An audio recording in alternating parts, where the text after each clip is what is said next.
This is DW News Africa. Coming up on the program, fighting for democracy in Africa's last absolute monarchy. But at what cost? With dozens already dead as the army cracks down on pro-democracy protests in Eswatini. We don't want the king to be part of the government. And if you want to be part of the government, he must first be a citizen like the rest of us and go to work like every one of us. Then we visit KwaZulu-Natal in South Africa, where members of a village community say the local mine is destroying their livelihoods.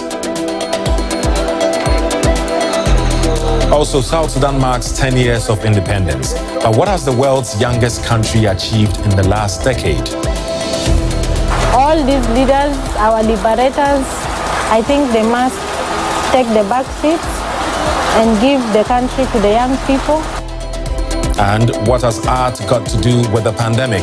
We meet a Zimbabwean sculptor whose work is helping to raise awareness about COVID-19.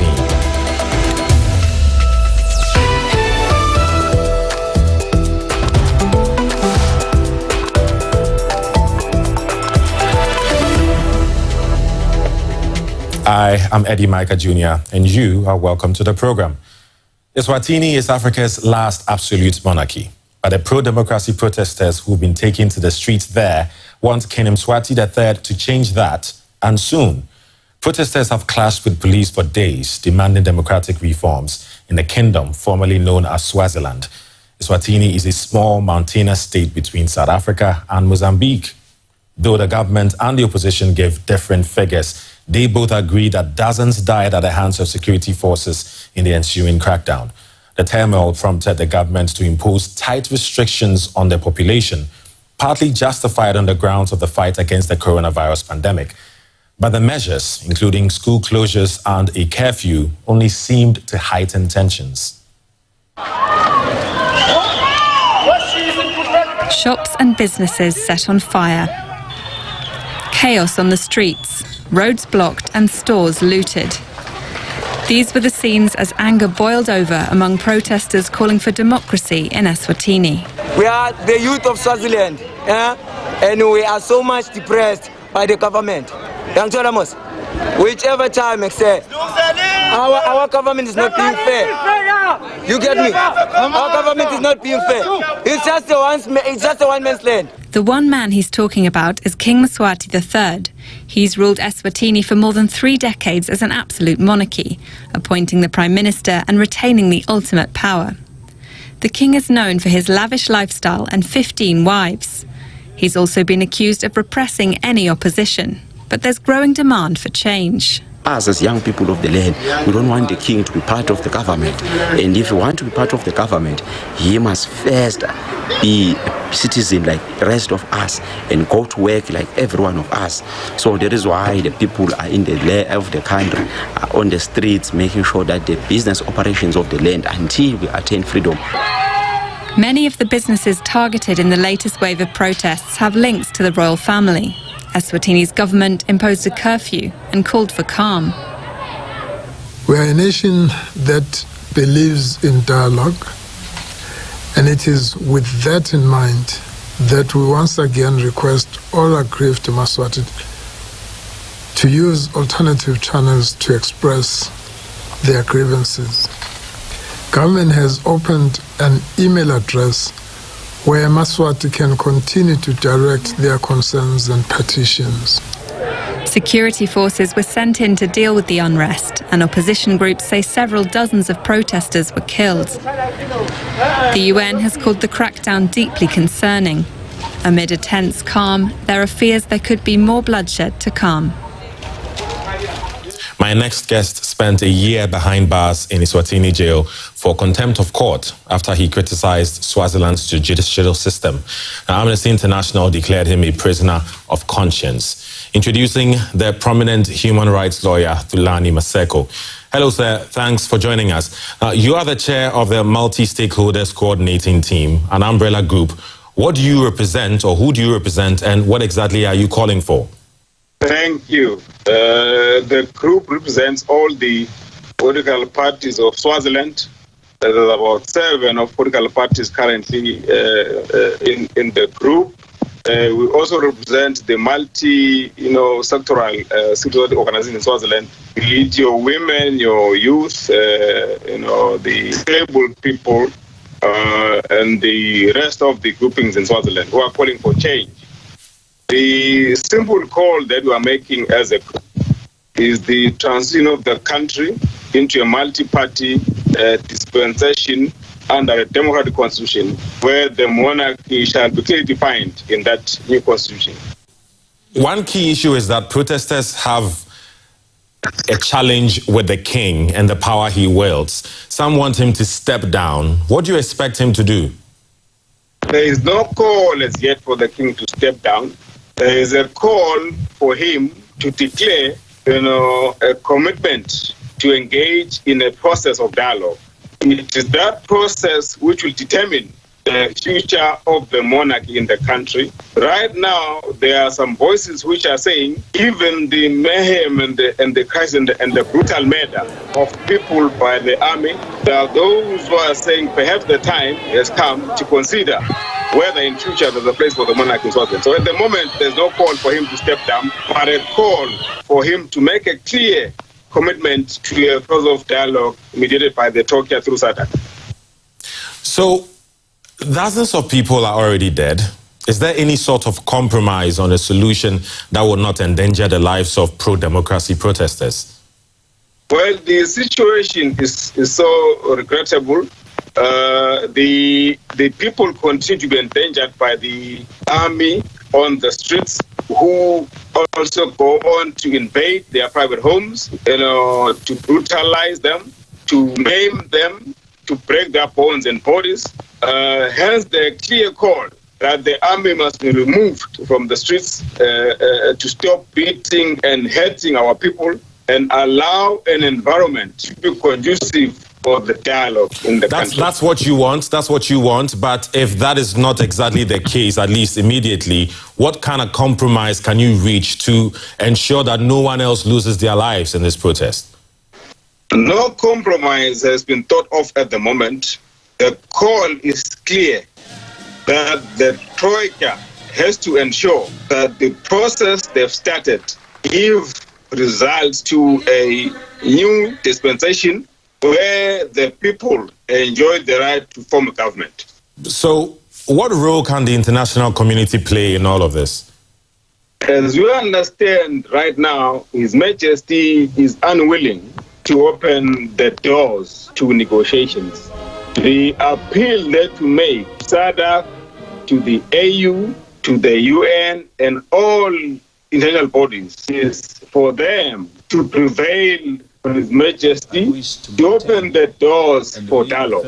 There is no other way which the crisis can be resolved other than sitting down in our diversity and conceive and craft a way forward for the country. That is our call to the world, to intervene here and persuade His Majesty to see that there is more wisdom sitting down and talking as opposed to arms on the defenseless and unarmed people of Swaziland. Mr. Maseko, you were jailed simply for criticizing the judicial system.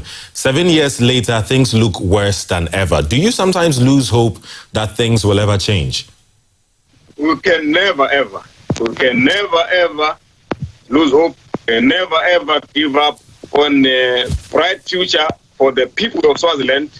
We can never, at one moment, think that we will remain under these conditions.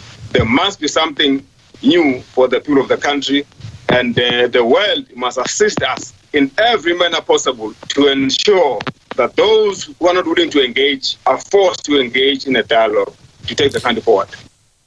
Thulani Maseko, human rights lawyer and chair of the Multi-Stakeholders Coordinating Team. Thanks for your time. Thank you so much. Thank you very much.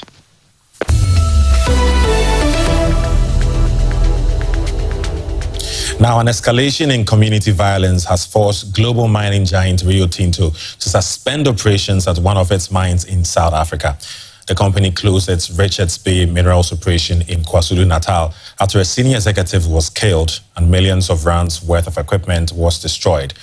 Many say the mine has ruined their livelihoods. DW's Christine Mundwa reports from South Africa's KwaZulu-Natal province.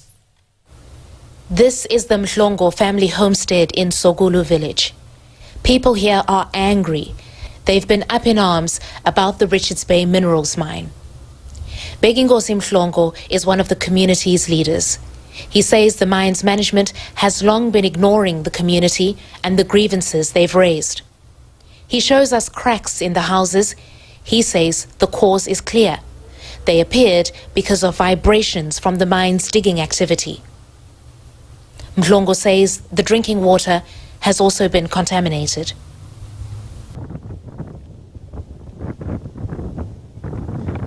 It looks clean, but it doesn't taste good.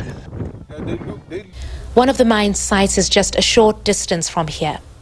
It has long caused conflict between locals and the mine operators. The villagers say the land is not just being contaminated, but also desecrated. The Sogulu community says there used to be graves here that were cleared to make way for the mine's activities. They take issue with the fact that when the mine discovers remains, they don't give them back to the community, but instead disposes of them. Now, the community sees that as very disrespectful, but it also doesn't afford them the opportunity to perform the necessary cultural rituals for when remains are removed from one location and taken to another. Sogulu is one of 4 communities surrounding the mine. Young people here say they get passed over when the mine gives jobs to outsiders. Gina Gulegani says his job applications at the mine have been rejected. He took part in recent protest against the mine. Police fired tear gas against the demonstrators. The protest was a peaceful protest. It was not a violent protest. The reason for the protest was because people from here aren't being employed by the mine, and we had to go and submit a memorandum. But there has been violence. In May this year, one of the mine's senior executives was shot and killed on his way to work. In June, these earth-moving machines that belong to the mine were set on fire. Police are investigating the murder and the vandalism. They've not yet made any arrests. Security has been beefed up around the mine, but the company has halted its operations until the situation improves.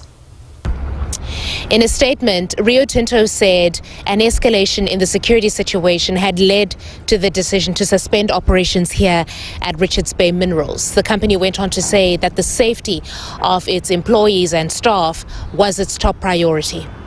Richards Bay Minerals mines and exports titanium dioxide slag, which is used in products like paint, plastics, and toothpaste.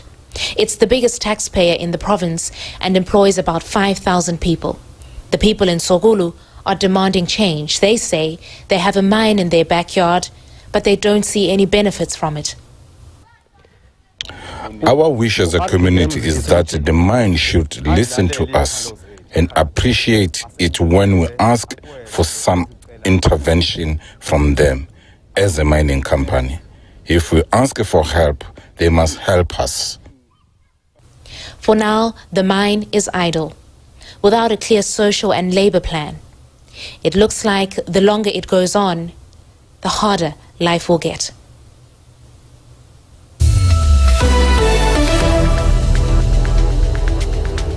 You're watching DW News Africa. Still to come. The jab of faith symbolizes the hope that Africa will one day have enough COVID-19 vaccines for everyone. But first, to the youngest country in the world. South Sudan is marking 10 years of its independence from Sudan. On July 9th, 2011, South Sudan was established as the 193rd country in the world. But the birth of a new nation came with great challenges. And Friday's anniversary was a somber affair. People have been told to stay home due to the coronavirus pandemic.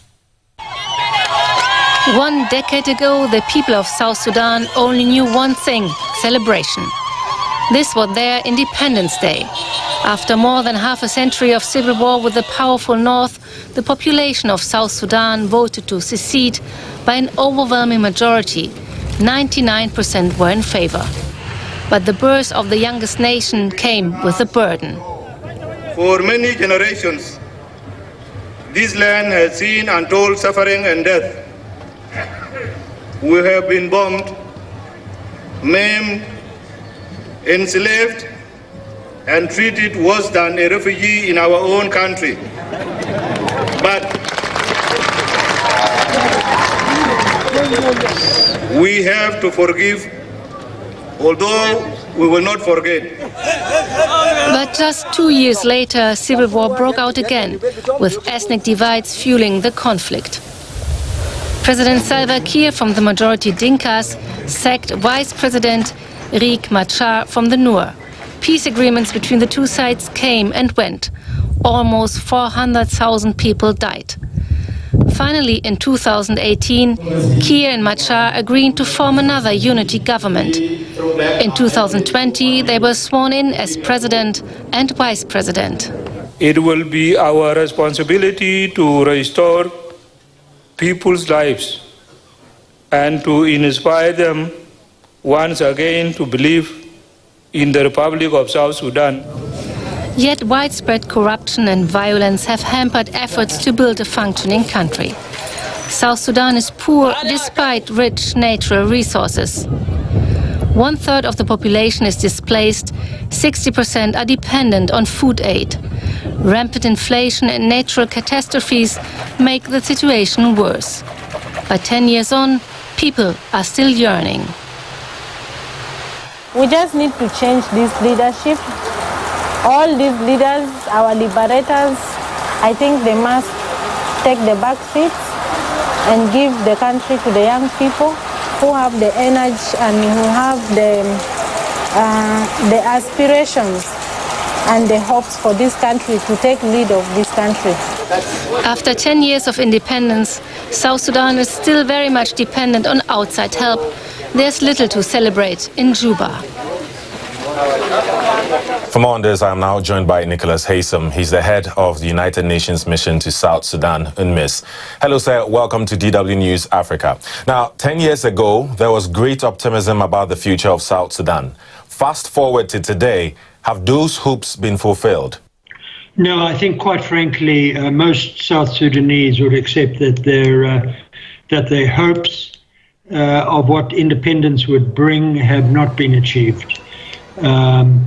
I think the function of this anniversary is really to remind people of those ideals and to put back on the agenda the hopes that they had for what independence might deliver for South Sudanese 10 years ago. So, have there been any achievements over the last decade? Well, I think, given that South Sudan started as a clean slate. They had no institutions, very little roads. There has been some progress in standing up the state. I think most people would say not as much progress as they would have hoped for. But they also would have to take on board that South Sudan has gone through 2 civil wars in the 10-year period since independence. So, bearing this in mind, what is daily life for someone in South Sudan? Well, I think as in much of this area, there would be a difference between someone in an urban area and somebody in a rural area. The particular concern that we have as the international community is the extent of food insecurity across the country and the very high percentage of South Sudanese who face not only food insecurity, but the real prospect of famine. And some of the causes of that are natural in the sense that there's been flooding, but we're also conscious that some of the causes of the current food insecurity are man-made. People have not been able to plant because their lives have been disrupted by conflict, the planting season has come and gone without people planting. Yeah, now there's been a so-called revitalized peace agreement in place for nearly 3 years now. Is that making any difference? I think it has made a difference. We've seen a reduction in the levels of violence, at least politically inspired violence. But we've also noted an increase in what is often called intercommunal violence, which has largely taken up the gap Intercommunal violence is more a reflection of intercommunal tensions, but also the poverty and the economic conditions in South Sudan are very often centered around the theft of cattle and the perpetration of revenge attacks. So we are trying to make a difference in that picture with our peacekeepers, but also through engaging elders and representatives of the communities in deliberating and agreeing arrangements by which communities can live together other than in the presence of armed police. So, sir, you took office as special representative earlier this year. What's the main change you hope to achieve for the people of South Sudan during your term?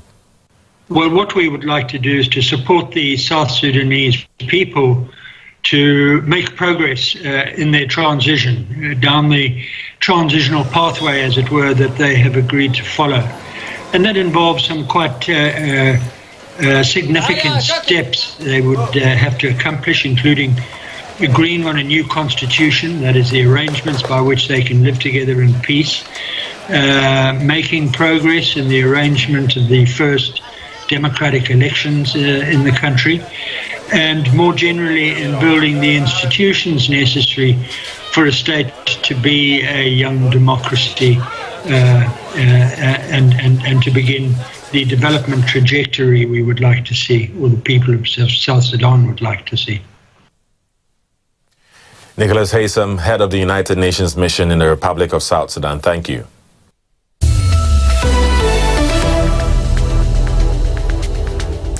With almost 6 million confirmed COVID-19 cases, the pandemic is hitting Africa hard. The main problem is the lack of access to vaccines across the continent. To highlight that, the African Union has commissioned a sculpture by a Zimbabwean attorney and artist to stand outside the AU's headquarters in Addis Ababa.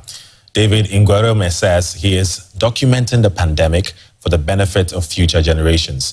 Our correspondent Privilege Mushaniri tells us more in this report from Harare. Zimbabwean artist David Ngwerome, working on his piece The Jab of Faith. It was commissioned by the African Union.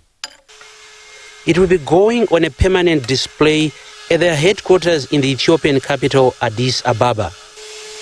Ngwerome says he is carving pandemic prevention messages in stone, hoping to capture the world's attention with his expressive artworks.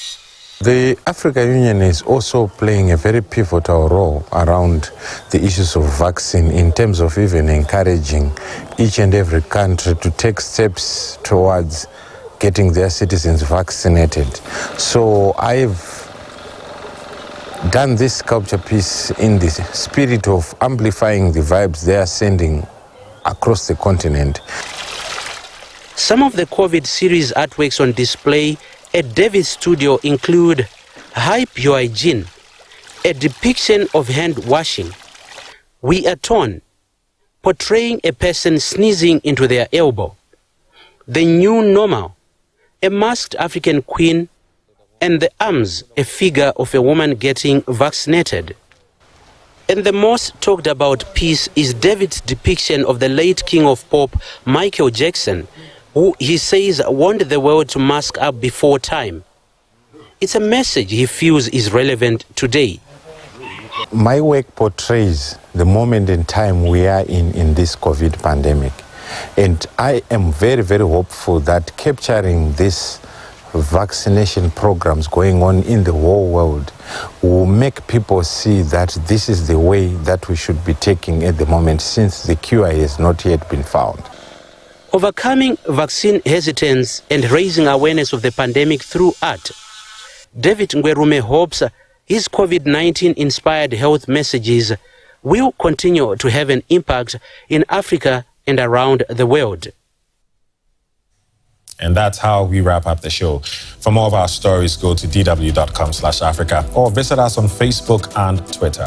So from sculpture that is in Africa to sculpture that will soon be returning to Africa, Germany has begun negotiating the return of the Benin bronzes looted by British troops in 1897. More than 400 of them are in museums here, and officials say substantial returns should be underway by next year. The Nigerian delegation has been in Berlin for talks on the bronzes. We leave you with some of those amazing objects. Until the next time, bye for now.